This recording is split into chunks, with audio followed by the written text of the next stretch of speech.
Great. So appreciate everyone dialing in to the meeting this evening. As Bob mentioned, there are a lot of slides here, but I do want to just take a few minutes and provide some context and background to the presentation. The title is Benelux, but we'll probably spend maybe 75% of the presentation in the Netherlands. The reason for that is it's just the country I have a lot more familiarity with. I lived there for several years in high school. Half my family on my mom's side is Dutch, and went to high school there. That was really where I think I really got very, very interested in traction, public transportation, electric railroading, railway preservation, and just kind of the industry in general. So, I've always continued to follow developments there. I've go back to visit fairly regularly, although because of COVID, that kind of got interrupted. But I'm actually going back next week for the first time in a long time. So looking forward to that. So let's kind of start with a little bit of history. The Dutch railway system, and let me back up too. We'll do a little bit of railway. Probably about half the presentation will be electric railway history, and then we'll go city by city through the Netherlands and Belgium, looking at their tramway systems. So that'll be mostly the second half of the presentation. So in the Netherlands, the railways there started in the 1830s. 1839 was the first line between Amsterdam and Haarlem. Wide gauge line was very successful, quickly followed by a whole bunch of other lines. In the end, you had three large railway companies that were all merged in the early 1920s into what's called the Nederlandse Spoorwegen, which is the Dutch state railway system. All of the stock shares were in the hands of the state. Very quickly, the system, after it was merged together, started to have significant issues with capacity, almost entirely steam at that point. And so the newly nationalized railway system started looking at alternatives to increase capacity. A large engineering commission was started, and kind of international visits were made, which was very interesting. And a lot of those visits were to the United States. And in particular, what was very interesting to the Dutch railway engineers was, believe it or not, the Milwaukee Railroad, which at the time had electrified at 3,000 volts DC. And what they learned is that, they were kind of facing two choices. One was an expansion of the track infrastructure and doubling down on steam, larger, more powerful locomotives, longer trains, faster trains, or electrification, shorter, faster, more frequent trains. And so they chose electrification, particularly when you consider that the Netherlands is really only about twice the size of New Jersey. Acceleration, top speed becomes very important, and right of way is not plentiful like it is, in rural parts of the United States, for instance. And so a lot of urban, the rights of way don't come cheap, or don't come at all. And so the decision was made to electrify at 1,500 volts DC. And you wonder, well, why 1,500 volts? Why not 3,000? And the thought was, believe it or not, that at a lower voltage at 1,500, that was the limits of which you could use wooden ladders to work on energized catenary. So for a long time, they did that, actually. A lot of the maintenance was done without de-energizing. They don't do that anymore. But to this day, most of the network is still 1,500 volts DC. There are exceptions. In the 1990s, as a result of EU mandates and other things, the next kind of big I'll back up. World War II happened. The system was in the middle of its electrification. Major damage to the network. I won't go through that history, but reconstruction in the late 40s, 50s, into the 60s. And then in the 90s, privatization happens, and kind kind of the next big change to the network occurs. But at the same time as privatization, unlike maybe the experience in the UK and maybe in some other countries, the government did pump a lot of money into the infrastructure, because the state still owns all of the infrastructure. They just don't own the rolling stock or the operations anymore. Those are almost entirely privatized and out through concession agreements. So with that, the major infrastructure projects were a high-speed line to the south from Amsterdam through Rotterdam into Belgium, connecting to the high-speed line to Paris, and a high-speed freight line, which is kind of, the Swiss and the Dutch are really kind of unique that way, and that they've built dedicated high-speed lines for freight, which goes from the port of Rotterdam into Germany, the Betuwe line. Both of those are electrified at 25,000 volts AC, not the 1500 volts DC. So there are now different voltages on the system. So with that, the photograph you see here is kind of probably a typical view, 1970s, 1980s, where the system was starting to come back from a lot of ridership decline as a result of highway construction and roadway infrastructure, kind of post-war, just like in the US, post-war, in the beginnings of economic recovery, everybody's buying cars. It probably happened in Europe a little later than it did in the US, but nonetheless, the national railways and the Dutch were no different, kind of suffered from pretty significant ridership decline. But then that started to turn around in the 70s and 80s, particularly the oil energy crisis and everything like that. The country is, the railway network's pretty dense. These are the major lines here. Let me see if I can turn on the laser pointer. Yep. So here's the green line is the high-speed line through Rotterdam into Amsterdam. The red line is the freight-only line. And then you see the core network. Recent major investments are the line here. This is the Flevopolder. This is all reclaimed land. This used to be the ocean. The big saying is, God created the world, but the Dutch created Holland because of the reclaimed land.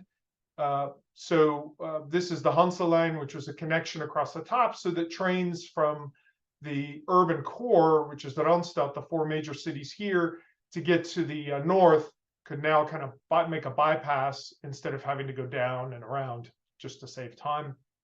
There's some other investments I won't talk about here. And then a railway map of Belgium. I know a lot less about the Belgian railway network other than it is electrified at 3,000 volts DC, kind of similar development story, which is handy for cross-border services because creating dual voltage locomotives is easier, or you just run at half power, which the Belgians have done on some of the border lines when they come into Holland.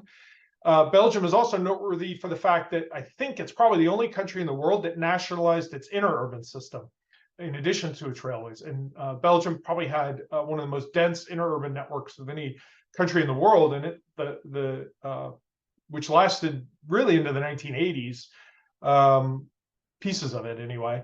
Mostly gone now, but there's still a few pieces in a few cities that continue to operate as part of municipal transit systems. All right, so with that, just an interesting photograph. This is kind of one of my favorite pictures.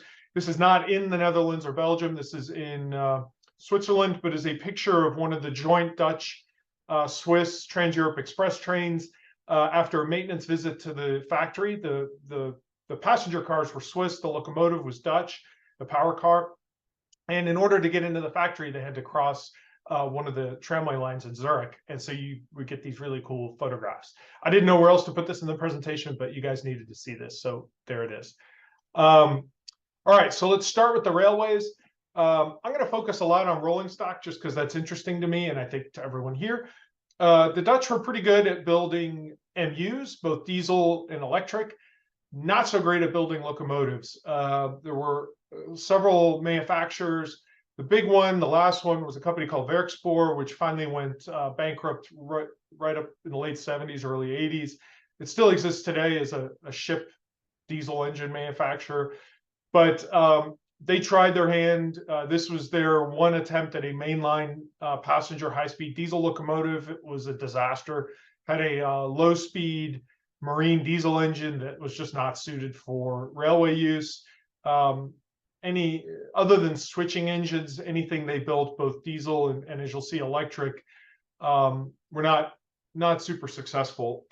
So the Dutch, for electric locomotives, turned to foreign manufacturers. So here's 3 locomotives parked on the ready track, and we'll get into the story of why this British locomotive is here. But this is actually a former British Rail EM2 class engine from the Manchester Sheffield line. For those of you that read the book review in the latest ERA bulletin, there's references to this. Behind it is a class 1100, which is an Alstom, a French locomotive designed originally for Parisian suburban service. And then behind that is a class 1000, the first electrics, which were based on a Swiss, or basically are a Swiss design. So we'll go through that a little bit later. What for me is kind of the quintessential Dutch train is the what's called the 1964 stock. These were EMUs. They're all withdrawn now very recently within the last 10 years. But these were ubiquitous around the electric network. Basically were built from the late 60s up through the 70s. Hundreds and hundreds of these pairs. There were also quads. There were four unit sets as well. And these, as an electric rail fan, are the best sounding trains in the world by far. And we'll do a little video later so you can hear the sound. But the acceleration of these things, it just makes it amazing. Very, very loud, high-pitched traction motors, which I think sound awesome. So just some pictures.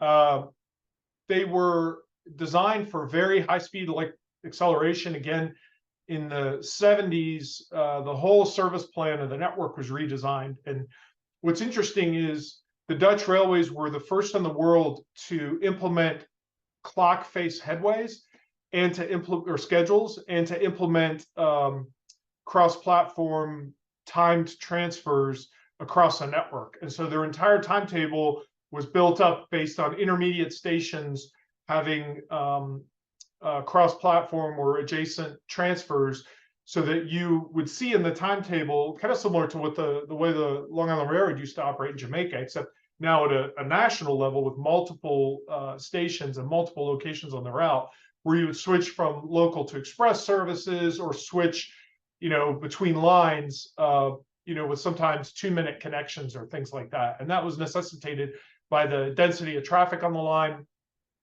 So these were designed to facilitate that, these EMUs. They were much lighter weight construction than anything that had been on the network to date, with the idea being rapid transit style acceleration and braking. So there's actually some very interesting books that were written right after World War II about the service planning that the Dutch railways did, that was later adopted by a lot of other railways and transit systems across the world. This is kind of an interesting photograph. If you look at the catenary masts, and you'll see a few more pictures of these later in the presentation, they're concrete. And why the heck would you make concrete catenary masts? Well, this was the only line. This is the line between Hilversum and Utrecht, which was electrified during World War II. It was one of the few lines that the German occupation saw the benefit of the electrification, but because steel was steel was for war use, they wouldn't release steel for the catenary masts. And so there was this unique concrete design that the Dutch railway engineers came up with. These are now a nationally protected landmark. They're an architectural landmark, engineering landmark. And there was actually, at this grade crossing, this is near my high school, there was an incident where a train hit a truck and wiped out 2 or 3 of the catenary masts, and they were actually compelled by, because these were protected, to replace them, to redesign and replace them, which is kind of interesting. Just some more pictures of the 1964 stock. Here's a shot in Amsterdam Central with that's the long disused but still in place North Tower in the station. Nighttime shot. These were also the first equipment the Dutch had, which was part of kind of the rapid transit thinking, with automatic doors that had central closing and would lock, and the engineer would actually have to release the doors at stations. Later, late 70s, early 80s stock. Same design principles, less weight. In this case, more doors, more seating, kind of much more commuter rail oriented. The later branding, originally the services were differentiated by color. So the yellow with blue stripes, I'll go back a slide, the yellow here, or you can see kind of blue stripes on the sides, those were for local services. And then a blue stripe that you kind of see here across the windows meant an express or intercity train. Later, they rebranded all the local stuff as Sprinter and went to this white, blue, and yellow, kind of confusing. More of the concrete mass. You can see riderships growing. So in the 80s, started to experiment with French double-decker equipment. They leased some Parisian suburban equipment, tried it out in the 80s, liked it, came up with their own design. And then Talbot in Aachen, which after the demise of the Dutch car builders, was kind of the house car builder for the Dutch railways for about 25 years. They provided these double-deck rolling stock locomotive hauled initially, and then later replaced with power cars. I'll show you. That also later extended to the express intercity services. And in the 90s, this double-deck intercity stock was introduced, which is now pretty ubiquitous. This is Naar-de-Bussum station, which is the site of the very last, or next to last, operational signal tower in the Netherlands, which is now closed. The reason it's remained is that the grade crossing that was next to it, for a variety of geometric reasons, was controlled locally and is now no longer there. And so the tower has been demolished, unfortunately. Diesel locomotives. These are interesting. We'll get more into this, but later on, these are the former Class 1200 electrics. These were designed by Baldwin Westinghouse as part of the Marshall Plan after World War II. There were 25 of these built in the Netherlands, but they were partial kits from the US. The truck castings came from Baldwin. Other components came from the US, and then other components were sourced locally in the Netherlands to American designs. Additionally, and you'll see later, there were also diesel locomotives of American design, which I'll show you. But what's really neat is after the Dutch National Railways retired these, they were purchased from the scrapper, actually, by a private freight operator. This is now the beginning of open access in the 2000s. And, you know, the Milwaukee Road, at the end of their electrification, started to mix electrics and diesels. And the reason they did this is because the DC electrification just doesn't have the current carrying capacity to handle heavy freights where you want to run 2 or 3 locomotives and multiple, because you'll melt through the wire at some point, the contact wire. So what the Milwaukee did is they actually put diesel locomotive control stands in the Little Joes. So this Dutch operator took a page out of that playbook, and behind it, if you see, there's actually a Belgian NOAB, which is an EMD, actually diesel, trailing, and there's a control stand in the electric. And for starting these heavy freights, they would actually use the diesel to help the electric. In this case, it's a long container freight, started up, just very similar to what the Milwaukee Road did 30 years ago. So kind of interesting. Double-decker stock and a lot of the locomotive services starting in the 80s were taken over by these French BB style locomotives with the French called broken nose, kind of typical Alstom design. These are almost all gone now. They still retain a few for the intercity train between Berlin and Amsterdam, but the Dutch railways have essentially gotten away from passenger locomotive hauled services. Almost everything is EMU now. Here it is in double-decker service. You'll see when they put them in double-decker service, they actually put an automatic transit-style coupler on the locomotive and treated these like train sets. So you get these bizarre combinations where they couple 2 of them and there'd be 2 locomotives in a train, sometimes at the ends, sometimes both the locomotives in the middle. And they actually had to derate the locomotives to do that. Kind of a bizarre thing. It was meant to be temporary. These were later replaced by power cars. Here's one of the these were both in the 1600 class, which from the 80s, 1700 class from the 90s. And when they still had domestic locomotive hauled services. Question: the MU show before still running in the Netherlands? The answer is no. At least not the 1964 stock. Those are all retired. There's some in museum service, but that's it. Here they are in freight. Those are not in double traction. Again, the Dutch don't do that. With 1500 volts, the voltage is too low, and you risk melting the wire. And in fact, when freight trains or any locomotive haul train starts, the procedure is put up both the pans, get up to about 20, 30 kilometers an hour, and then drop one of the pans, because you don't want a single place where you can melt through the wire. So that second locomotive is just trailing dead in tow. It's not providing propulsion. So here's what those locomotives were replaced with. These came later, power cars. I think very similar to what New Jersey Transit is doing now with their bi-levels or multi-level cars. So it's an interesting vehicle. It's a locomotive on the ground floor and a passenger car on the upper floor. It's only got one deck for passengers, and there's propulsion equipment. Very strange wheel arrangement. It's 3 2-axle trucks, so it's a bow wheel arrangement. And there's a truck in the center that can both rotate and articulate, to handle track curves, things like that.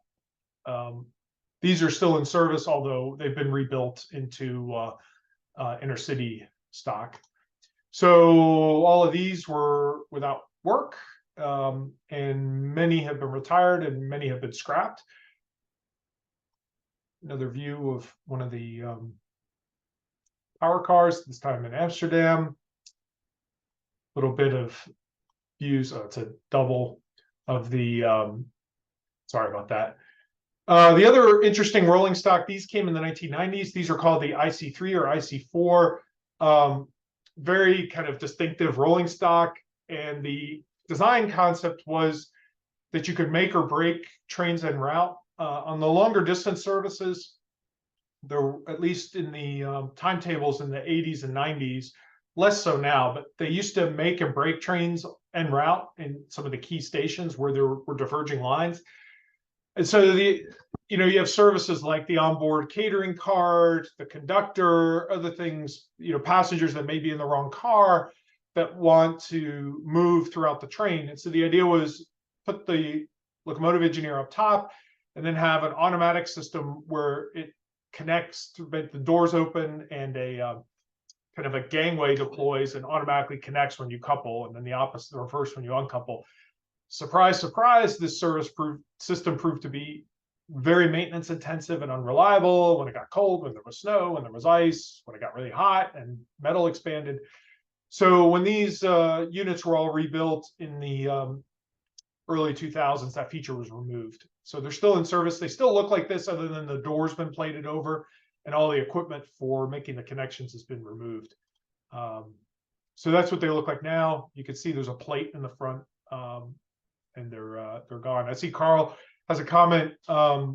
They look similar to the Japanese cars. Yeah, I don't know who was inspired by who, but I've noticed that as well.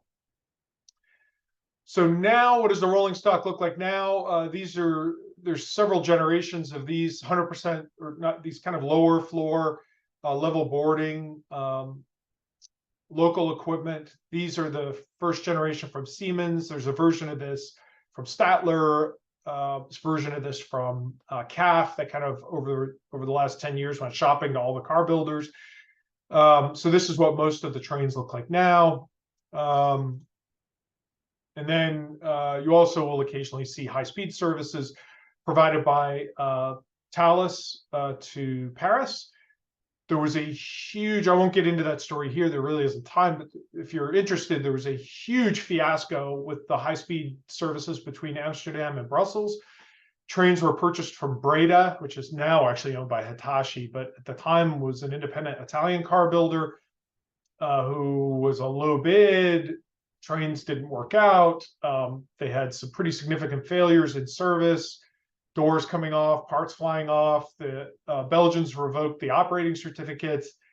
Anyway, they're only now getting replacement trains from Alstom, which are actually the same product line as the new Acellas here in the US. So anyway, there's a long saga there I'm not going to get into. So the in Utrecht, when I was a teenager, spent a couple of years as a volunteer at the National Railway Museum in high school. I had to do volunteer service, and that was a real fun way of doing it. So I'll show some pictures. The museum has changed considerably over the years. It was completely rebuilt about 15 years ago with significant investments, and is now, I think, the closest thing to a museum, a railway museum that actually has like almost like amusement park rides in it. There's some it's and it's been heavily criticized for this. It has the focus in the museum in the way that they rebuilt it was to try and have much broader appeal, to try and interpret rail history for like families and kids. And some argue they took it too far. And some of the equipment is now displayed in such a way that it is very difficult to photograph or look at. Anyway, we won't get into that here, but early steam in the Netherlands, so like 19th century stuff, very heavily British influenced. Almost all the early locomotives were imported from the UK, all the big manufacturers there. You know, I see this stuff and it's just mind blowing to think, at least in this case, they get a windscreen. In the early years, they didn't even get that. You're just standing out in the open.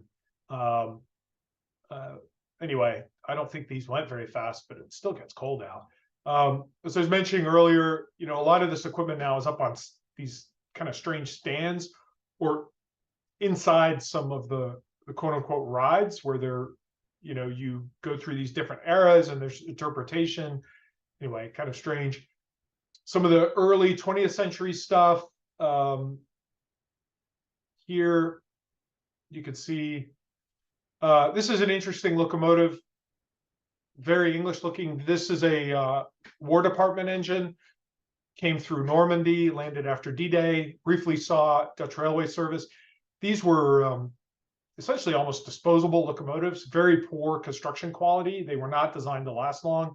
Some of the steel that was used was not of a high quality, so they didn't last long in post-war service, maybe a year or two, and they basically, the boiler steel was very poor, but you know, it was about numbers and getting them cranked out. So this is the Longmore. This was the 1,000th locomotive built in the UK that came over through Normandy, and then saw Dutch railway service. This is number 3737. Was an express steamer built in the early 19 teens. Was the last steam locomotive to operate in Holland. The Dutch electrified and dieselized early 1958 was the end of steam services. Most of the tramway and streetcar collection of the National Railway Museum was deaccessioned and given to various tramway organizations throughout the country when the museum rebuilt about 15 years ago.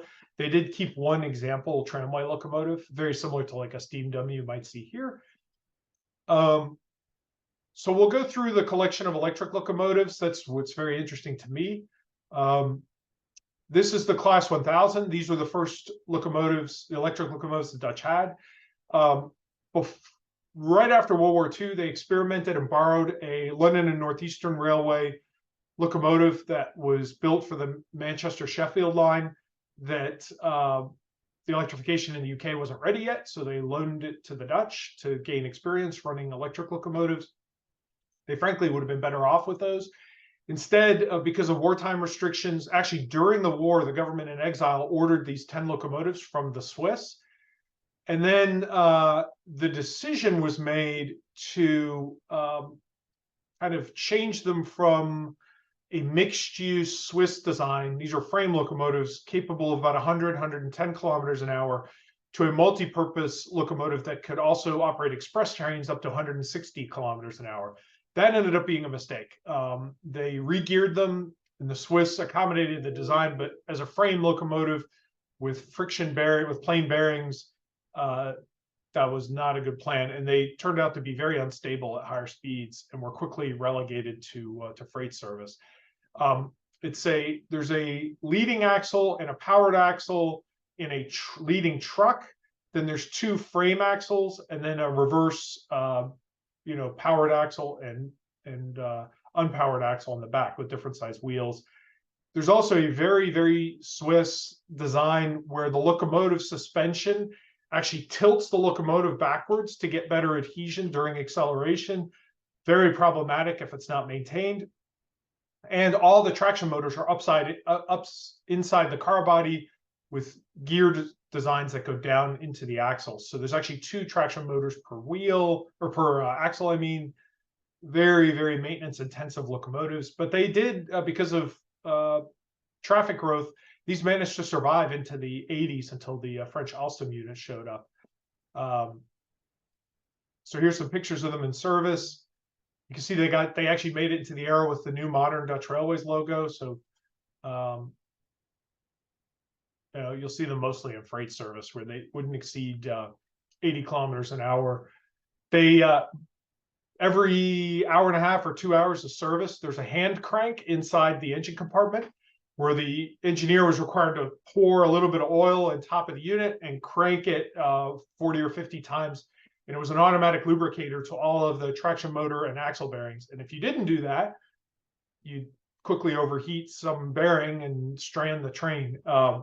They had a special union agreement for these locomotives, and there was a select group of engineers that were trained to operate them because they were so finicky. And if you didn't, if you slipped the wheels or used too much sand, you could really damage these things. So they were pretty fragile, but I think really cool looking, and very, very interesting. Just not very economical.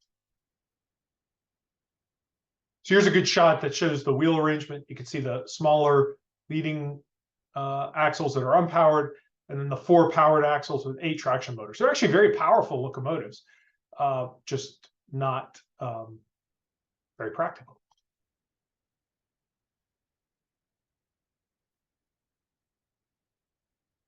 There were only 10 of them. The first 3 were built in Switzerland, and then the remaining 7 were built under license by Werkspoor in the Netherlands with kits. Oh, there's a little surprise for those of you that know Kristen. There's Kristen.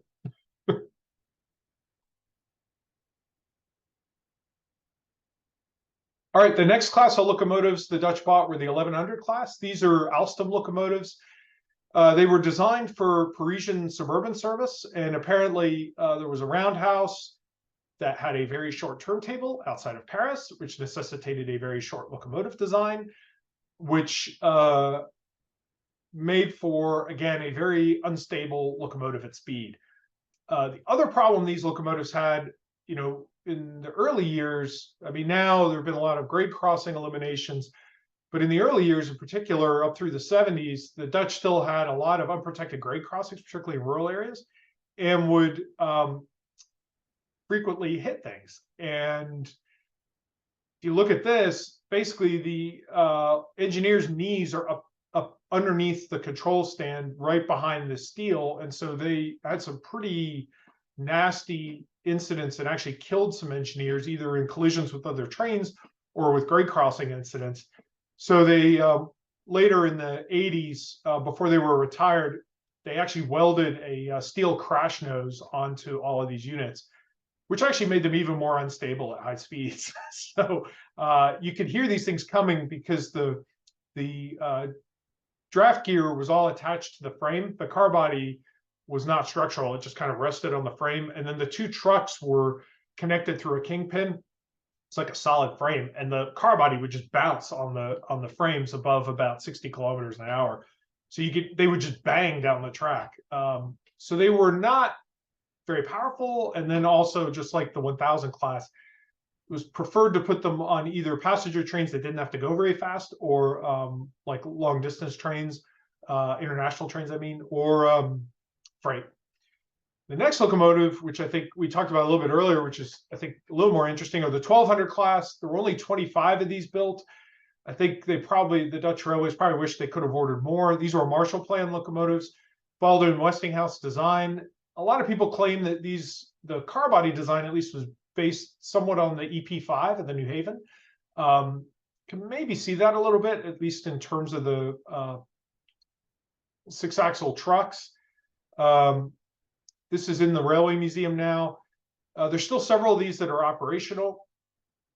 The claim is that the president of the Dutch National Railways at the time in the 50s, a guy by the name of Den Hollander, that his wife had this one turquoise dress that she really liked, and as a result, he decided that everyone that all the passenger locomotives and passenger rolling stock should be turquoise. Big surprise, all the carbon and dirt and kind of filth in a railway environment made these very dirty very, very quickly. And so they later switched to a dark Berlin blue color after experimenting with brown for a while. But the Railway Museum put it back in turquoise. I don't know, everyone should have their own opinion about that. Here's the builder's plate, kind of neat, Westinghouse, Baldwin, and then the Dutch companies under license, Heymuff and Werkspoor. These were built in the Netherlands, but as I said, there was a kit. The control stand and the control handle is very similar to what you might see in an American electric locomotive from the 50s and 60s, you know, about 20 or so positions, you know, and then a series parallel, kind of parallel transition at the top. You can see the Dutch cab signaling at the top, speedometer.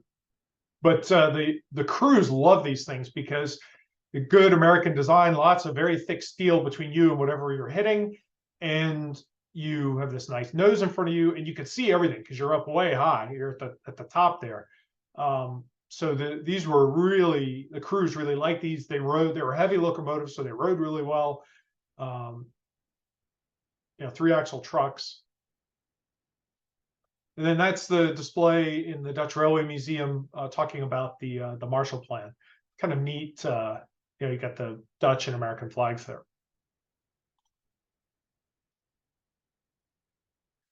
Here it is a little bit before they had repainted in the turquoise. They had it in the blue for a while. I like this better, but you know, everyone can form their own opinion. Later, everything in the Netherlands became yellow and gray, including these. In the end, these were yellow and gray. I did attend the farewell party when these were retired in the late 90s for the first time, at least when the state railways retired them. So a little town called Heldermalsen, they brought all the remaining, I think there were 23 of them left that were either could be towed or moved on their own power. And so they did a little rail fan event and brought them all together. And just hundreds and hundreds of rail fans and lots of American designed electric locomotives, which was kind of neat. Oh, question is track gauge, same as the US, 1435 millimeters. Yeah, the Dutch is standard gauge country. Very American looking design. Also, there was the last of the remaining Dutch EM2s. So the story here, and I'll just go through this right now. These became the Dutch 1500 class. In the 70s, there was a locomotive shortage because of traffic increases, but at the same time, a bit of a fiscal crisis. There was supposed to be a 1400 class. The Dutch Railways couldn't afford it, had to cancel the order, got desperate. At the same time, British Rail was basically phasing out the DC electrification outside Manchester. It was kind of an island operation. They had two types of locomotives, the EM1s and the EM2s. The EM2s were the higher speed kind of passenger service engines, and they eliminated electric passenger service in the late 60s. So these were available. The British really didn't know what they were going to do with them.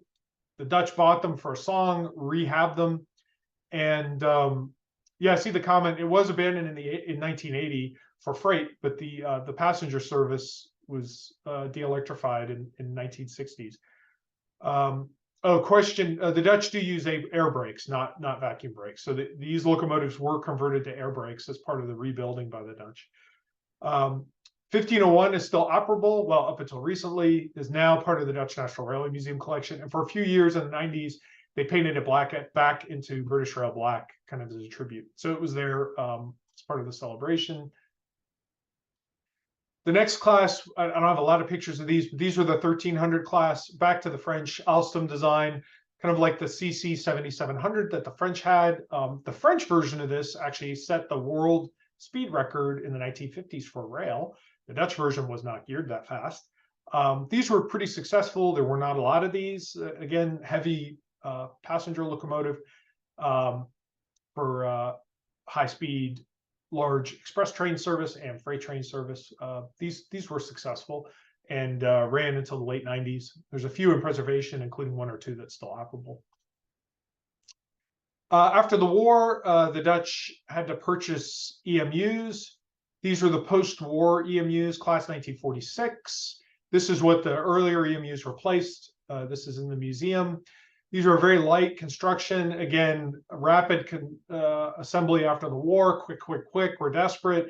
So these were successful, but not particularly comfortable. They used a Jacobs truck, which caused them to shake at higher speeds. Not particularly fast acceleration. And these were all retired starting in the late 70s, early 80s. Handful of them made it into the modern colors. These were the last electric rolling stock, anyway, to be built with this nose design. Again, no protection for the motorman, for the engineer, in case of some type of grade crossing accident or collision. They look good with these were called the mouse noses, and then later we'll see the other kinds of noses. All based on this. These are the early streamlined diesels. There's also an electric version of this. The Dutch adopted streamlining very early in the 30s and went all in. In the 50s, this was the rolling stock. These are called the dog noses or dog head design, basically built through the late 50s. And this is the first time the EMUs got any kind of protection for collisions. This is in museum service now. View in the cab. Oh yeah, I see a comment notes third class. Kind of an interesting story. So the Dutch actually eliminated first class, the three-tiered system in the 20s, and really by that time only some of the major routes still had what was originally called first class, which was actually very luxurious. And so in the 40s, after World War II, they demoted the classes. So second class became what is now first class, and third class became what is now second class. So it was really the elimination of first class, not third class, if that makes sense. But you did have three classes of service, which is kind of crazy. Question from Andrew Lodasi about air conditioning. I'm assuming air conditioning, not alternating current. Dutch were very late to get air conditioning. Really started on some trains in the late 90s, but it didn't really come until on most trains until really in the last 10 years, at least for local trains. This is when they were retired. These are pictures I took in a town called Hilversum, and they were dragging them to scrap. So the trailing pair is going to scrap, has been out of service. This thing is dead. 329 going to scrap. In my involvement with the Railway Museum, we actually cannibalized a few of these for some of the museum fleet. So I have an interior panel in my collection. So if you want to go to the Dutch Railway Museum Annex in Queens, you can come to my apartment. Builder's plate and a automatic coupler cover. Very interesting to take these on an airplane and then come into U.S. Customs. A lot of questions. The last rolling stock built with the mouse nose was the 1950s diesel rolling stock. These are for local services on like tertiary lines.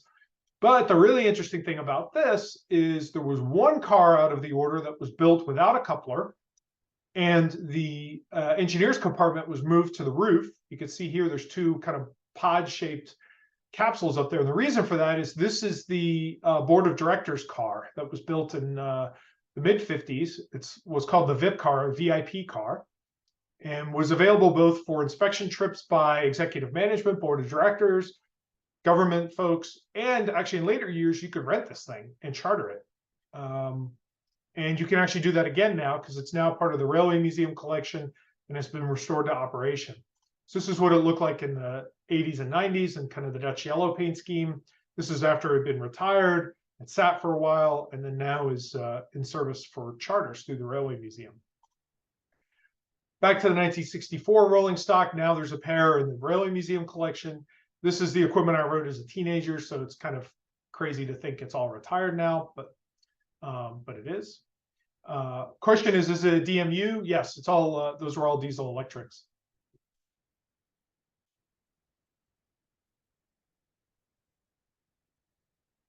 This is the 1990s diesel rolling stock. This is all retired now as well. It was good stock. However, what killed these is the privatization, and this was all custom built for the Dutch state railways under the assumption they would be the operator forever. And when privatization happened, a lot of the private operators on the secondary lines use off-the-shelf equipment from like Statler or the other car builders, and they don't want to fool with custom-built equipment and maintenance. Just some other views in the museum, more modern stock that's been put in the collection. This is actually a railway post office. These were the last RPOs built in Holland, built in the late 60s, designed as a motor, and that could tow several trailers of basically box cars of bulk mail. But there was not onboard sorting on these vehicles. That had already gone away by the time these went into service. And these operated, the Dutch still hauled mail by train, by separate trains through the late 90s. And when these were retired, some of them went into work train service, and this one's now in the museum collection. Operator's cab. They were actually owned by the Postal Service, not by the railways, but were operated by the Dutch state railways. The original 1920s rolling stock for the first lines that were electrified kind of has an American look to it.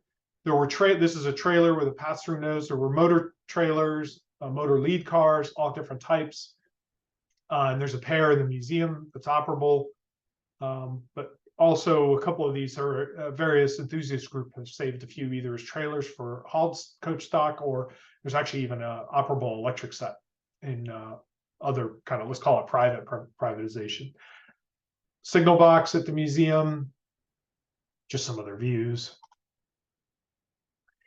And then this is a really interesting car. So there was actually a tiny railway that was the first electrification. It was a suburban line out of Rotterdam, the Rotterdam South Holland Electric Line. This electrified in 1907, actually originally with alternating current using a Siemens Halska system. And they built these beautiful motor cars. Not the AC electrification, it was a very early AC electrification kind of globally, did not last very long as an AC line, and operated just a few years as an AC line, and then was converted over to 1500 volts DC. And actually the rolling stock was converted, and all the AC propulsion equipment was stripped off, and the cars were converted to DC. Very few of these cars survived the war, because many were, even by the time World War II happened, many of these were in work train service. A lot of them got destroyed. Fortunately, there's one that survived and was actually already in the museum collection by the time the war happened, and has actually recently been cosmetically restored. Oops. Yeah, I've already seen this. Interior shot. Post-war diesel. This is an Alstom product, late 50s, standard Alstom design that was exported to a lot of countries. Then the organization I was affiliated with as a teenager, or volunteered with, was actually a private privatization effort called the Stibans. I won't give you the Dutch acronym, but essentially in the 50s and 60s, really into the 80s, the Dutch Railway Museum essentially thought their mission was complete and stopped collecting. They thought that it was like, we have one of every steam locomotive type, a handful of other things, and we're full and we're not collecting anymore. And so in the 70s and 80s, a lot of rolling stock was being retired, and the museum was like, oh, well. And so this private organization was started by a few fans who were like, we got to save this stuff. Unfortunately, they did. And a lot of the rolling stock you saw in the pictures of all the museum stuff was saved by this organization, not by the museum, because and it was only later, probably about 5 years ago, that this organization was disbanded when the museum acquired offsite storage and kind of adopted everything into its collection. So this was I think this was the 20-year anniversary of the organization, and so a lot of this stuff is now in the museum's collection, but all the donors were basically they did an open donor day and brought a lot of equipment together. Everything's been repainted into its original colors out of the yellow, kind of a lot of 1950s rolling stock, diesel, electric, nice lineup. 60s, 50s, 40s, 1930s, the original electrification, then some more 1950s, and then the diesel variant of the 1960s MU stock. Kind of a fun day. Also had some locomotives posing. You can see the 1200 class, the Baldwin Westinghouse, 1300 Alstom, and then the English 1500, the EM2. Here's some of the 1924 stock as it looked when it was in work train use. All of this is museum equipment. All this stuff was yellow. So for me, it's weird to see all these colors because I never saw it operate like this. For me, the colors, in the 80s and 90s, always the yellow. And so, for the older folks, I guess this has meaning, but these colors don't for me.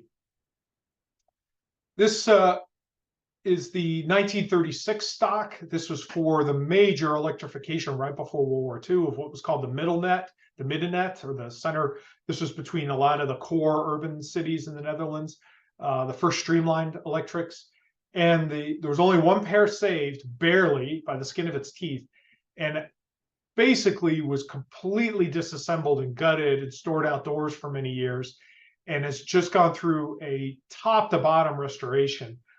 It's now in the National Railway Museum in Utrecht on a big exhibit about the big anniversary of the electrification, where they're celebrating it. And that's actually one of the reasons for my trip, is I want to go see it.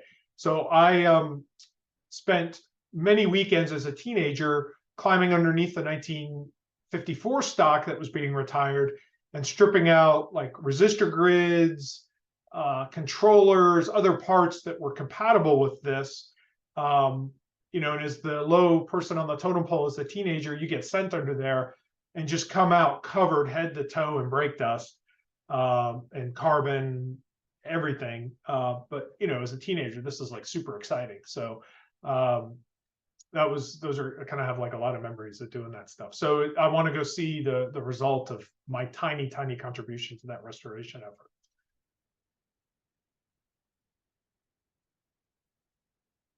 That was the charter to and from the event. So they coupled together the 1946 stock with the 1954 stock. Oh, the dark red livery was for diesel MUs for a while. That was in the rainbow days. So in 2018, I was actually the last time I visited Holland before COVID, and went to a charter. I mentioned earlier the VIP car, that one 1954 DMU, although technically not an MU, that was the executive train. They brought it to the SGB, which is a museum line in extreme Southwest Holland. And I had tickets on a private charter for their diesel days. GE diesel switcher on the walk over there. They were running all kinds of historic diesel equipment that day. This is a German, what's called a Schienebus, or rail diesel bus. So took a brief ride in this thing. Very lightweight, 2-axle. These were for German branch line service. This is on the Heritage Railway. And then there's the VIP car, which I got to ride in a few times, and we were served lunch on board. Really fun day. There's the NS, Nederlandse Spoorwegen, and then Allen is the car builder. That was their last order before they went bankrupt. They were based in Rotterdam. The interior, the two ends of it are different. On one end, and this is all original. You can see all the woodwork. Sorry for the lighting here, but on one end is this kind of really mid-century modern looking circular seat. There's a galley on board. There's artwork ingrained in the wood. Of course, the builder's plate here. We did some staged photo shoots with it, where they had some antique cars and people dressed in period clothes. Really fun. The weather cooperated mercifully. Every little detail, even their shoes were authentic, and the rail fans ate it up. That's probably another thing we have in common: crazy rail fans. It was diesel days, so there were all kinds of other diesel trains operating. This is one of the Baldwin Lima Hamilton designed Marshall Plan locomotives, 2200 class. So this was the other type of mainline diesel locomotive purchased in the 50s.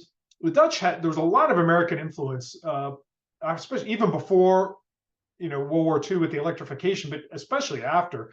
The Dutch signaling system, grade crossing signals, everything were straight out of US&S catalogs. It was a very American-looking operation for a long time. A lot less so now, but back then it certainly was. These were after World War II English switch engines that were the Dutch bought a lot of these for kind of local services or switching services. You'll recognize in the UK, these were all over the UK from the 50s up through the 80s and 90s. One of the Alstom diesels, this is in private preservation, actually. It's a couple of young locomotive engineers in their 20s went and rescued these things. The Dutch railways had sold them all off to the French railways for the construction of high-speed TGV lines, and the French were retiring them, and so they went and got one back and managed to get the thing running. But this is a neat tourist line. They have all kinds of like little attributes to stations, like the water spouts for steam. I mean, everything looks like it's in the 50s. Even have telephone booths, all the buildings, everything.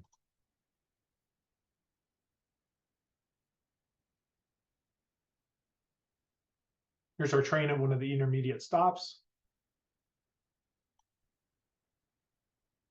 One of the regular customer diesel passenger trains. Every detail. So the locomotive is painted in the 80s paint scheme. So they even have a 1980s era Dutch end of train flashing red light on there.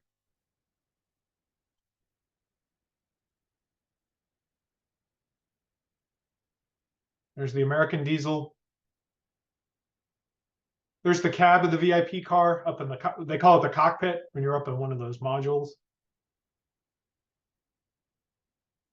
Oh, question is, how did the engineer get up? There's actually a ladder.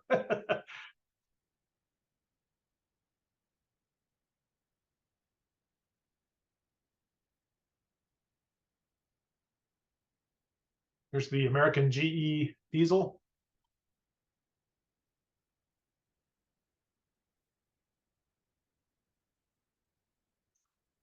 All right, so in 1993, through the National Railfan Organization, I got tickets to what was called the Glasnost Express. There was a train, it was an international train, numbers 1240, 1241, which ran between the Hook of Holland, which connected to the ferries to Harwich, to the UK, to the British rail system, through the major cities, all the way to Poland, to Warsaw, and actually had a through coach, a Russian National Railways through coach all the way to Moscow. That coach was regauged at the border, so it could operate through all the way from Hook of Holland to Moscow and back. And the sleeper had a Russian crew, believe it or not. This is in during Cold War days. And so the crew was not allowed to leave the car. They stayed on the car even overnight when it stayed in the yard at Hook of Holland and went back. So in May of 1993, the train was canceled. And so to kind of say farewell, the German national railways, the East German railways, which had not yet unified with the creating Deutsche Bahn yet, still Deutsche Reichsbahn, sent over one of their class 232 huge Russian diesel locomotives on the train.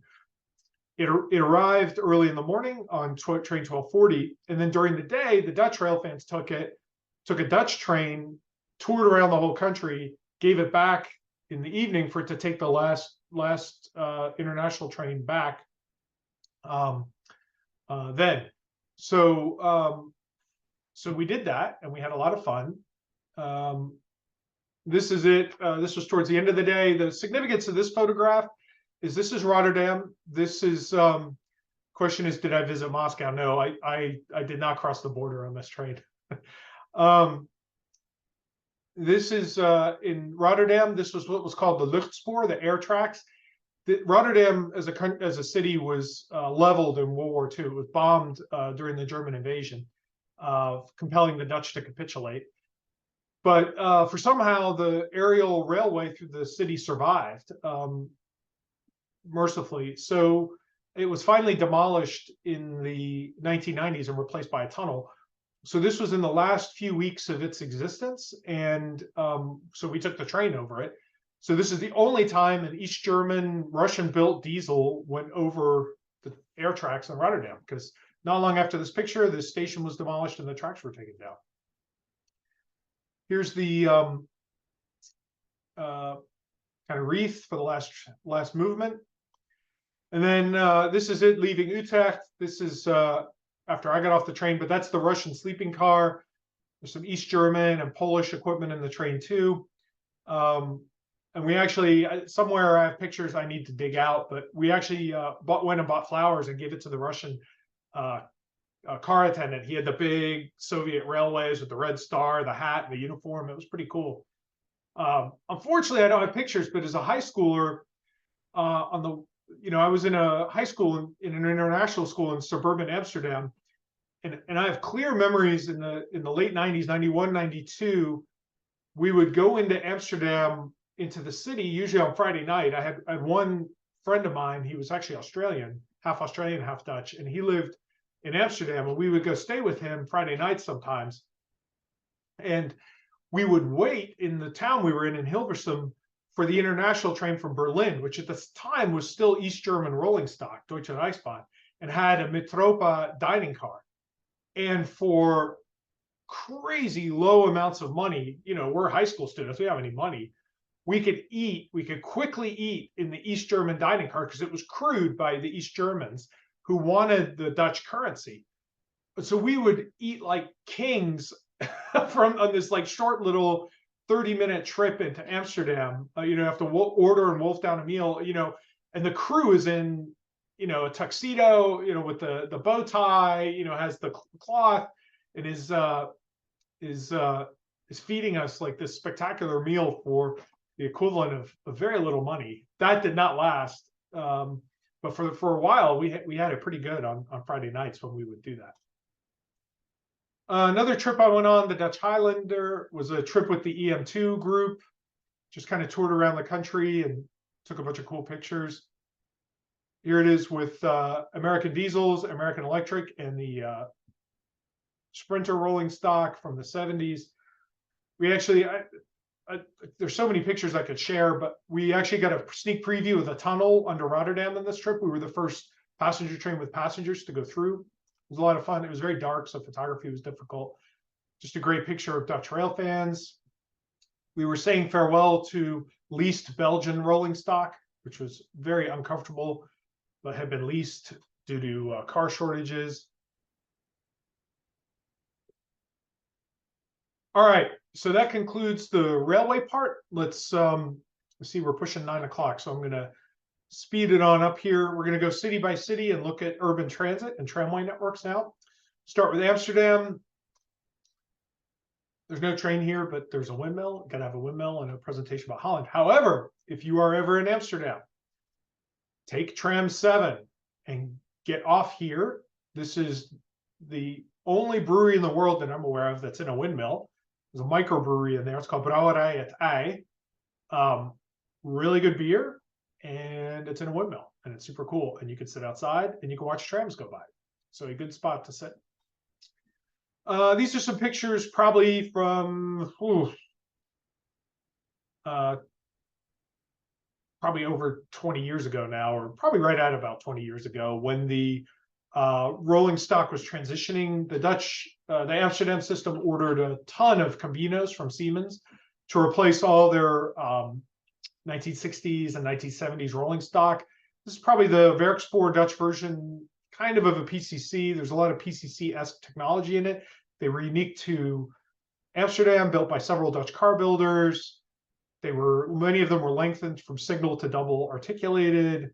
They were fun cars to ride in. They rode very well, but they did not have foot control. They were hand control.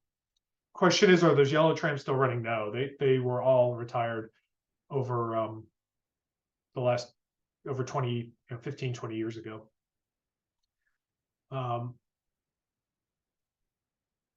Yeah, so that's when I was a teenager. That's what we rode.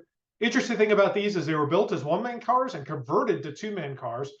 In the 80s and 90s, the Amsterdam system experienced rampant fare evasion due to their proof of payment system kind of collapsing.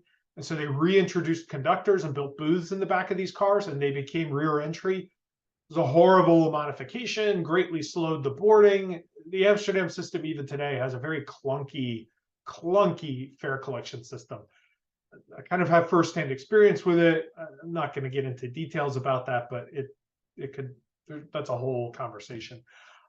Another thing that's really neat about Amsterdam, it's tradition. All the buses and all the tram routes have flags. They have maritime flags. Reason for this is back when the tramways started, you had tons of longshoremen that worked, in the docks. Many of them came from other countries. Many of them either did not speak Dutch or were illiterate. And so they added flags to all the route numbers so that the longshoremen could know which tram to take to work or to take home. And so all the routes, even today, when new routes were introduced, when they opened the new metro line, they were assigned a new maritime flag.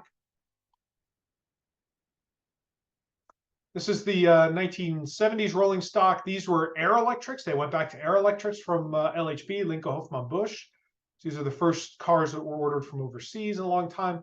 A lot of problems with these cars, and they're all gone now as well. These did make it into the new paint scheme, the blue and white. The Dutch are trying to create a national paint scheme for transit. It's kind of a gray and red. It's pretty ugly, and branding. It's called Arnet.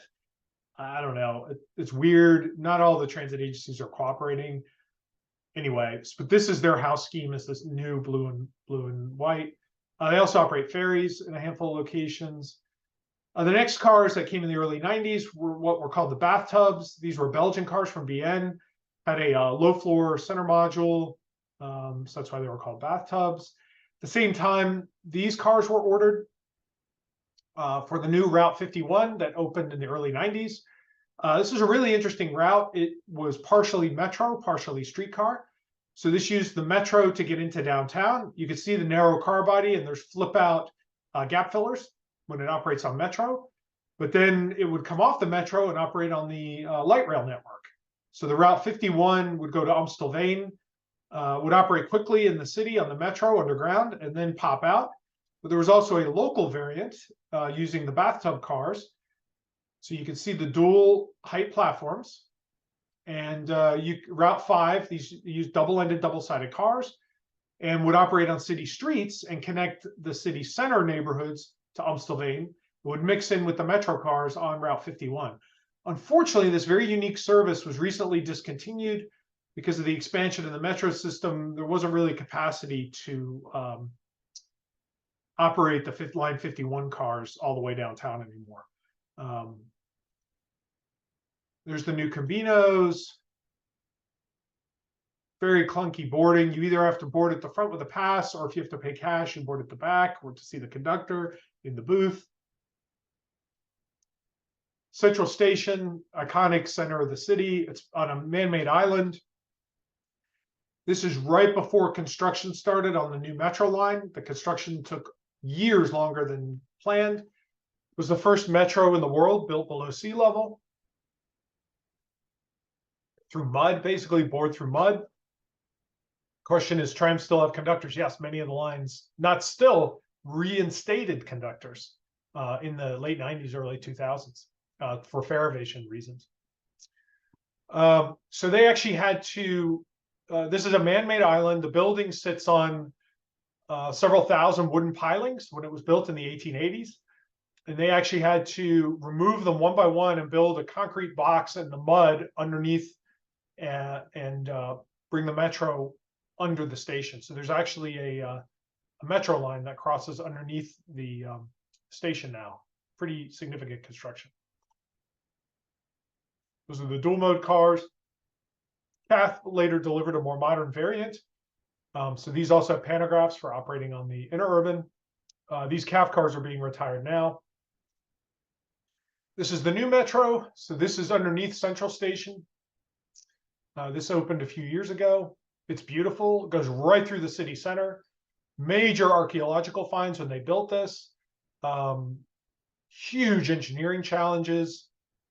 Many, many billions and years over budget and over schedule, but it's open now and is going to be extended all the way to the airport. Just some more views. Another Line 5 car. You can always tell the Line 5 cars because they're double-ended and double-sided. They're the only cars like that in the fleet. Switch maintenance. I thought this was interesting because when I was working in Cincinnati at the time, you know, we were always accused of being old-fashioned by using pressure washers to clean switches. That's like, well, that's how the rest of the world does it. Just some more city views. So you can see the single-ended, single-sided equipment here on the other lines. A lot of private right-of-way now. A lot of the European systems, the Dutch are no exception, have converted a lot of their right-of-way from mixed traffic to exclusive or semi-exclusive right-of-way to gain travel time, make the systems much more efficient. Lots of lessons to be learned, I think, for the US from the European continental experience in tramway upgrades. This is the new Line 26. This is an island called Iber. It's reclaimed land, a new real estate development that was built in the 2000s, and a brand new tram line was built, including a short tram subway. So the Route 26 cars are a captive fleet and actually have a cab signaling system to operate in the subway.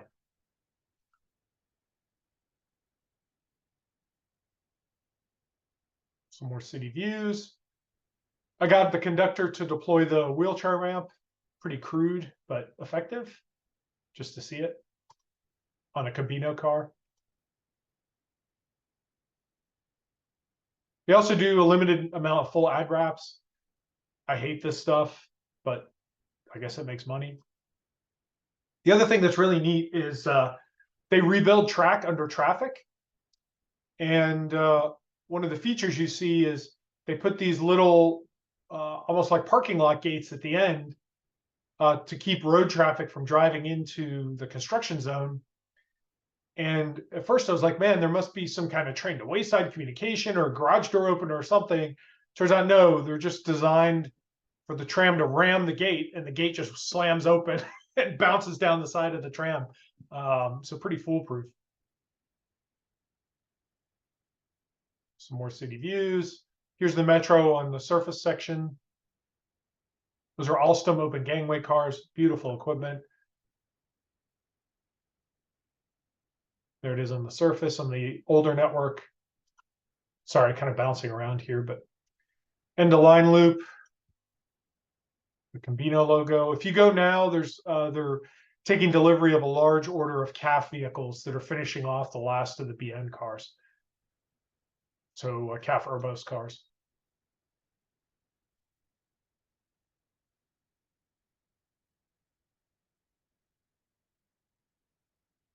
Some of the private reservations can be used by buses as well. And there's a museum operation. The Amsterdam Tramway Museum has struggled politically. The city government, I don't entirely understand the situation, but They've been threatened with losing their home multiple times to housing developments. They've been threatened with eviction. They're in kind of on the edges of the city, but they do have the rights and the qualifications to operate on the city network and do so frequently. These are post-war cars. These were 3-axle vehicles, at least the motors are. Kind of a unique design. Very few 3-axle trams in the world. So the center axle floats a little bit. And so I got to ride it. Here's the interior.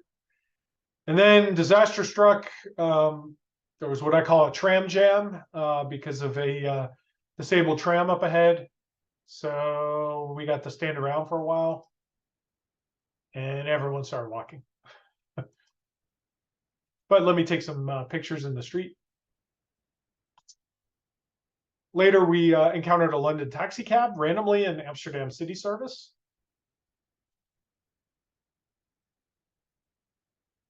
Also, just noticed that the Amsterdam city seal, the 3 axis, is on the bearing caps on the wheels. Kind of a nice touch. And here's that floating 3rd axle. The museum itself, just some shots of the collection. It's in a bunch of barns. Again, they don't want to invest a lot of money because they're constantly being threatened with eviction.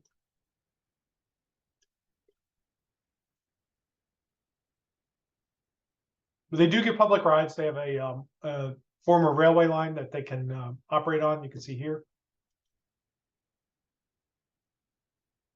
And I like that they use a bow collector, kind of a not oftenly seen anymore form of current collection. Those of you that may know Jim Shantz or John Smatlack from Seashore and from Los Angeles, respectively, they were both there that day. This was after InnoTrans. We visited Amsterdam. And this is now all museum equipment. Kind of hard to believe. As is this. All right, The Hague. The Netherlands has 2 capitals.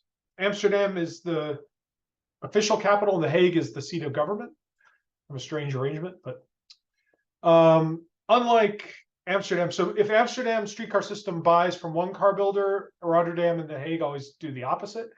Don't know why, but it's just historically been that way. So The Hague was buying the newer Siemens Avino cars, which are very strange cars because I guess Siemens, from their structural issues they had with the Combinos, went to 1 truck per module, kind of a very conservative low floor approach. So the Hague cars are like that. So there's the new Avinos and The Hague. Well, they're not that new anymore. They were when I took the pictures. This is that new national branding I was talking about. So I think all trams in the whole country and all buses, the national government wants them to switch to this gray and red. Not sure that I'm a fan, but whatever. The Hague still has, these are, believe it or not, PCCs. They have PCC designed trucks and control systems. They were rebuilt a few years ago with these crash noses on them. I don't know why. But these are all being removed from service now.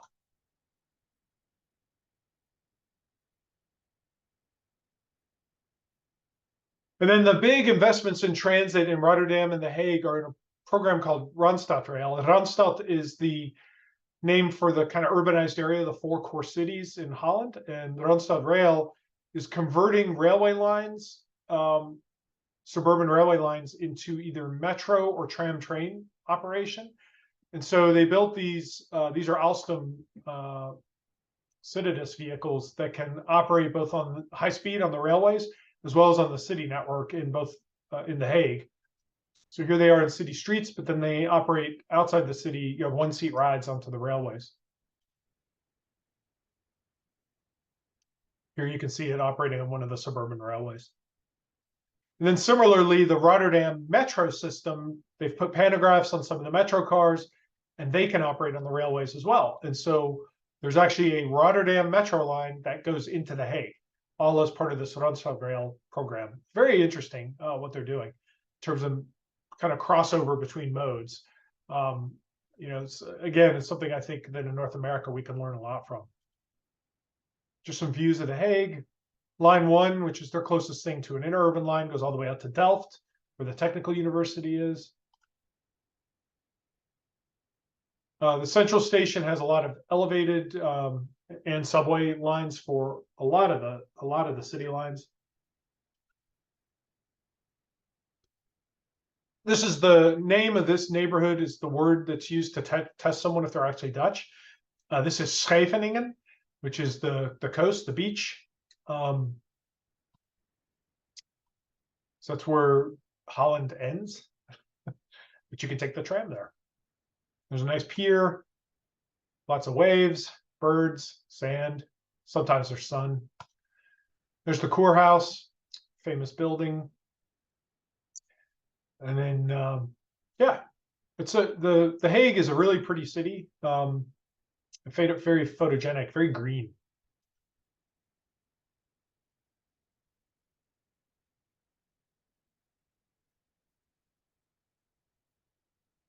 Oh, we're repeating some pictures here. Sorry, that was a glitch.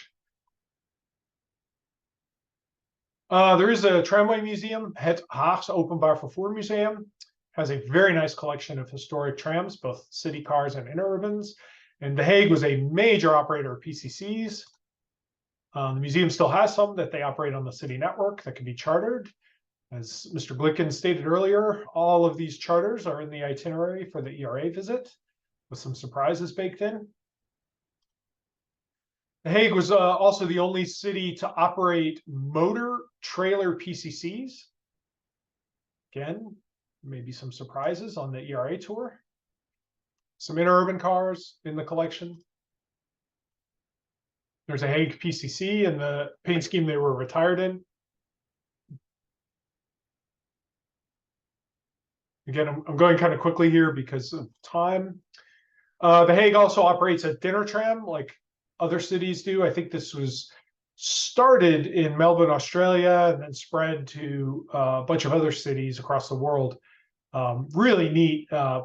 It's a luxury kitchen in here, sponsored by Electrolux. So all Electrolux commercial kitchen appliances. And then there's high-end dining inside this. So they converted one of the double articulated cars into essentially a diner, and sells out almost a year in advance. They have small number of historic buses. There's a party PCC that you can charter. What's also neat about these PCCs is they have automatic couplers, Scharfenberg couplers. There's a workshop. The older PCC paint scheme. The very first car was built in the US, but then subsequent orders all came from Belgium, from BN, under license.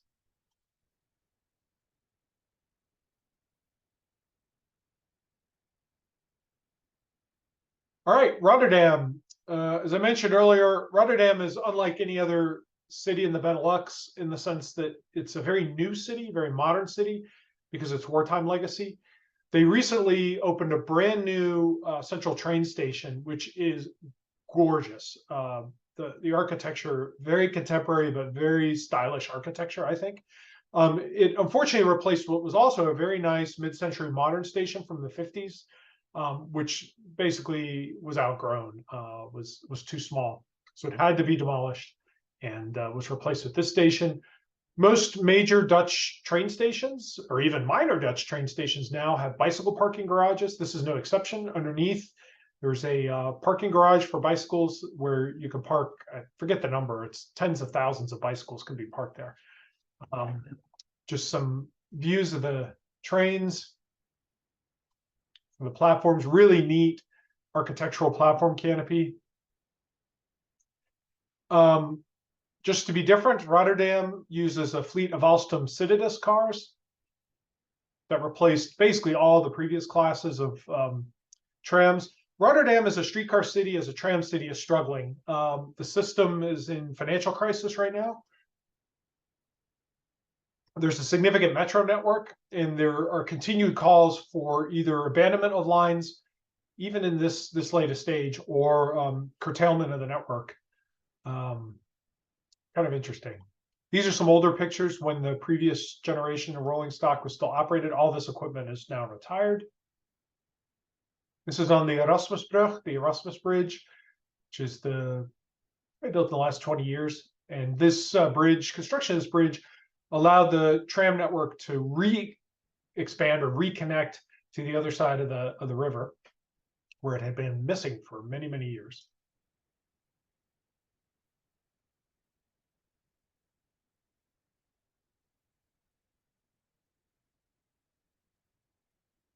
Similar to The Hague and Amsterdam, the Tramway Museum operates on the city network. It's regularly scheduled service that you can operate on, like a city sightseeing tour. On this day, there was a special trip that went directly to the museum, which I got to ride. This is classic Rotterdam equipment built by Allen, which Allen was the car builder in Rotterdam. Surprise, surprise. Pre-war equipment. Many of these cars were preserved. This is in the museum. This is a bus. Closest thing Rotterdam got to a PCC maybe, but this is not a PCC. Later paint scheme.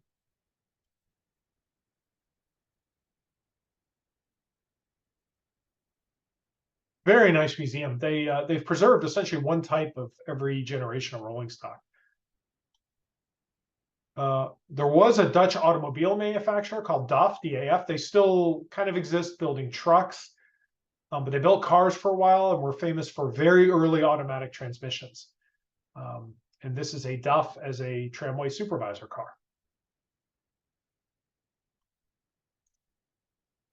Motorman's location, the workshop, horse cars. This is very interesting to me. This is a line car, line equipment, the wooden ladder for working on the overhead wire. Oof.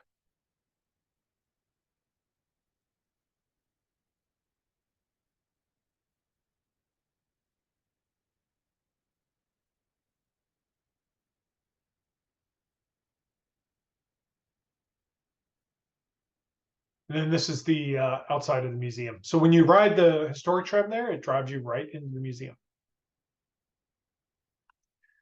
All right, not a whole lot of pictures here of Utrecht, a city that essentially in the last 20 years, the city center, with the exception of certain historic areas, kind of had a very 1960s feel to it. There's a big shopping mall that's still there. A lot of 1960s buildings that have all generally been leveled. The main train station has been totally rebuilt and expanded. The whole city center has been rebuilt and expanded. The city has grown substantially. There is a big university there, which drives transit ridership. Major overcrowding problems on the city bus system, which resulted in these things, there's a BRT line that was built with double articulated buses. Even that could not handle the crowds.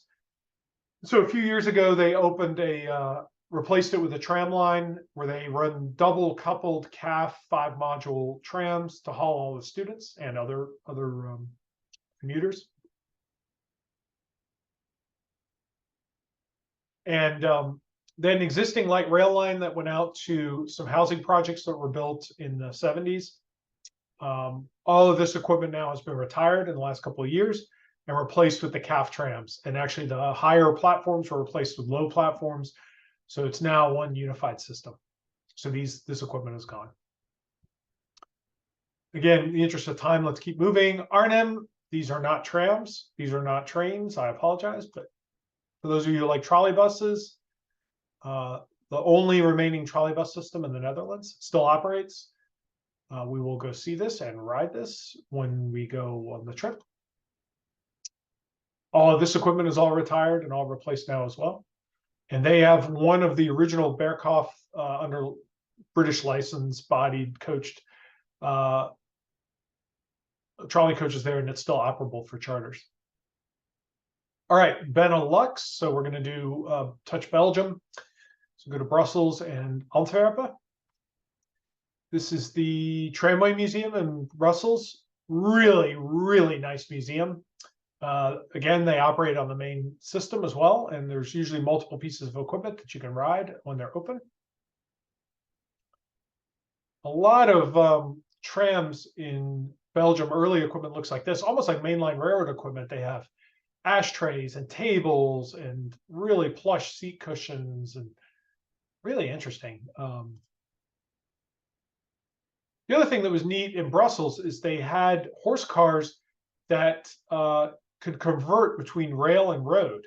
So there were routes where at the end of the line it would go off onto the street and be towed by the horse certain sections without rail, which is really strange. Work equipment, again, just give you a flavor of the museum.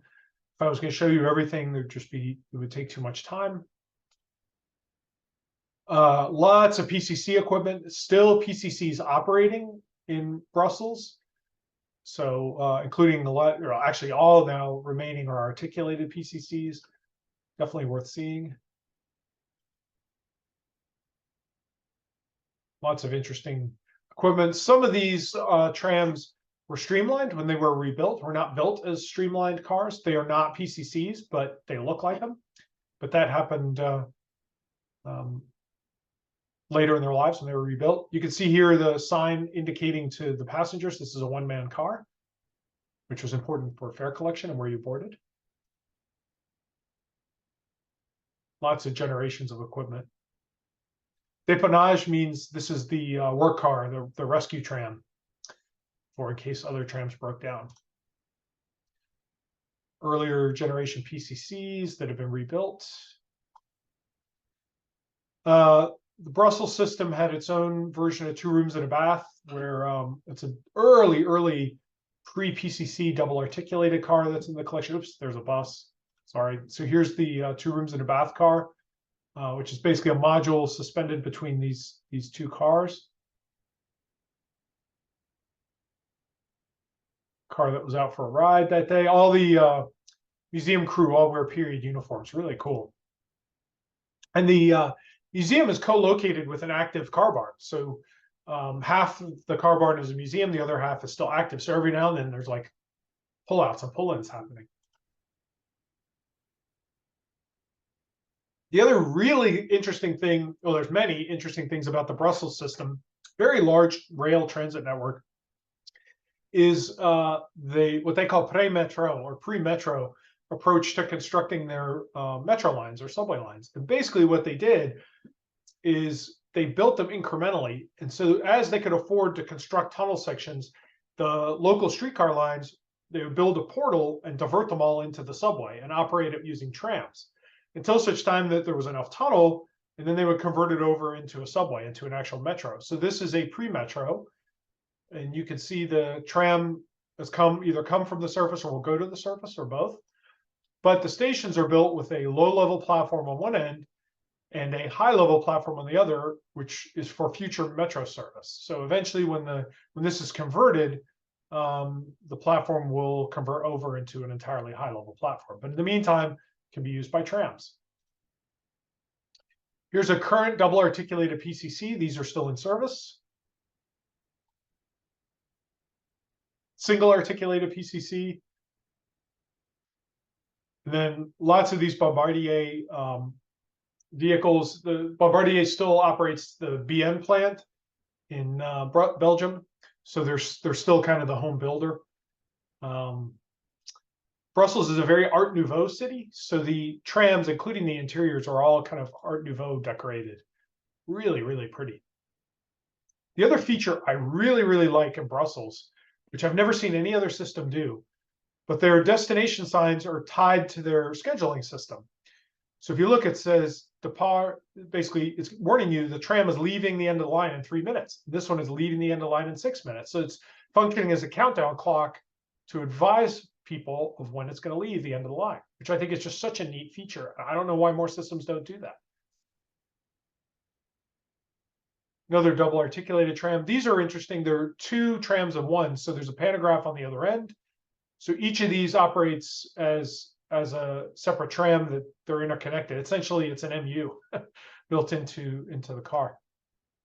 Yeah, this is counting down 11 minutes. So I knew I had time to take the photograph. Some more scenes. Brussels has a lot more street running than a lot of the other European cities. There's still a lot of street running left. which is neat. Not good for operating, but good for rail fanning, tram fanning. There are 5 and 7 module variants of the Bombardier trams. So there's some really long ones, which are used on some of the heavier lines. There's a 5 module variant.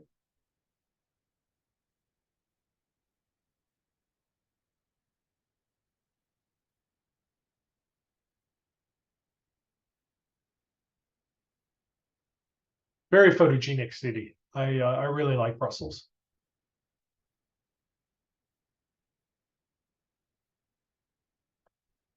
The Tram 2000. These were the some of the very first 100% low floor trams built in the world, and they were very problematic. And I've heard nightmares. So the trucks are monomotor trucks. It's basically a powered axle and an unpowered axle. So it's not monomotor distributed across both axles. It's almost like, what were they called in the olden days? A maximum traction truck in a way. To squeeze them under the floor, the frame is pretty weak, and it's a bolted frame. And I've heard that when these derail, the truck almost turns into like a parallelogram and changes shape, and they're very difficult to re-rail. It's very easy to damage the trucks with these. So the maintenance guys do not like them. They're at the very end of their life, so on our ERA trip, we'll probably see these for the last time. But these were cutting edge. These were this was kind of like a breakthrough technology at the time that these were introduced. And there's still a handful of them in service. Just some Art Nouveau architecture for your enjoyment. So when you go inside those Bombardier trams, you'll see similar themes. Then just a few pictures of Antwerp, narrow gauge tramway system with PCCs still, both units that operate as singles and then units that can be coupled. Unlike other PCCs, because of the narrow gauge, these are outboard bearing trucks, so they're not kind of traditional PCC looking trucks. They have a Chinatown, kind of neat. Also a fairly photogenic city.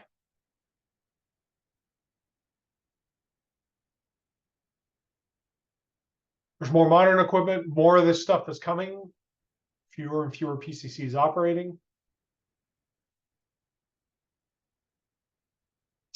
As I mentioned, they on some of the lines operate in pairs, and they have Scharfenberg couplers to do that.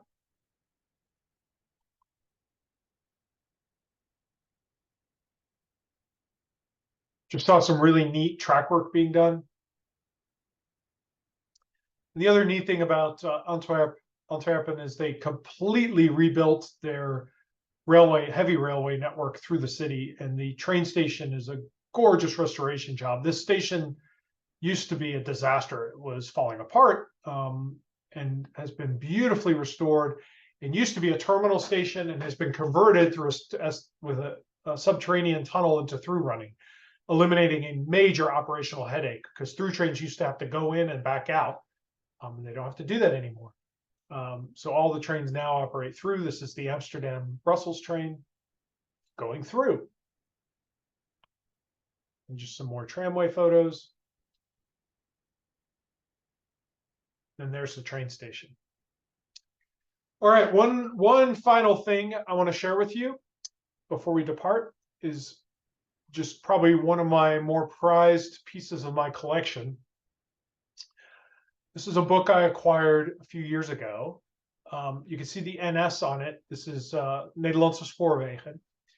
And in the 1950s, the 1940s, after World War II, the Dutch railway executives traveled to the United States basically to go shopping, and visited Westinghouse, visited a lot of vendors, and visited their peer railroads to learn best operational practices.